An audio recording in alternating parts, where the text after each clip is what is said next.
കേരള കോൺഗ്രസ് മാണി വിഭാഗം അടക്കം UDF-ന്റെ ഭാഗമായിരുന്നപ്പോൾ CF തോമസും KM മാണിയും ഒരു പാർട്ടിയിൽ നിന്നും മന്ത്രിയായിട്ടുണ്ട്. നാരായണക്കുറുപ്പിനെ ഉൾപ്പെടുത്തിയ സാഹചര്യമുണ്ട്. അതുകൊണ്ട് 2 ക്യാബിനറ്റ് ഇക്കാര്യത്തിൽ വേണം എന്നതാണ് പ്രധാനപ്പെട്ട വാദം. അങ്ങനെ വന്നാൽ ഏറ്റവും ആദ്യ പരിഗണന സ്വാഭാവികമായിട്ടും മോൻസ് ജോസഫിന് തന്നെയായിരിക്കും. ബിജു ജോസഫ് മാറിയ സാഹചര്യത്തിൽ പാർട്ടിയിലെ ഏറ്റവും മുതിർന്ന MLA എന്ന രീതിയിൽ മോൻസ് ജോസഫിന് തന്നെയാകും. 2ാം സ്ഥാനം അപ്പു ജോസഫിന് ലഭിക്കാനാണ് സാധ്യത. പക്ഷേ അവിടെ ഒരു പ്രശ്നമുണ്ട്. ഇരിങ്ങാലക്കുടയിൽ നിന്നും തോമസ് ഉണ്ണിയാടൻ വിജയിച്ചു വന്നാൽ സ്വാഭാവികമായിട്ടും ഉണ്ണിയാടൻ ഇക്കാര്യത്തിൽ ഒരു ക്ലെയിം വെക്കുമെന്ന കാര്യത്തിൽ തർക്കമില്ല. കാരണം മാണി വിഭാഗത്തിൽ നിന്നും ജോസഫിലേക്ക് വന്ന ഒരാളാണ്.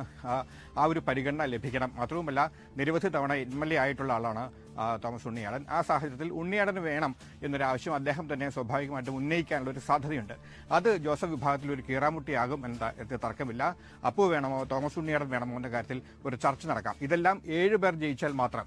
പക്ഷേ 5-ൽ താഴെ ആളുകൾ മാത്രമേ ജയിക്കത്തുള്ളെങ്കിൽ സ്വാഭാവികമായിട്ടും ഒരു മന്ത്രിസ്ഥാനം കൊണ്ട് പാർട്ടിക്ക് തൃപ്തിപ്പെടേണ്ടി വരും. അത് മോൻസ് ജോസഫ് തന്നെ ആകാനാണ് ഇപ്പോഴത്തെ സാഹചര്യത്തിൽ സാധ്യത. അതിനപ്പുറത്തേക്കുള്ളൊരു ക്ലെയിം അപ്പുവിന്റെ ഭാഗത്ത്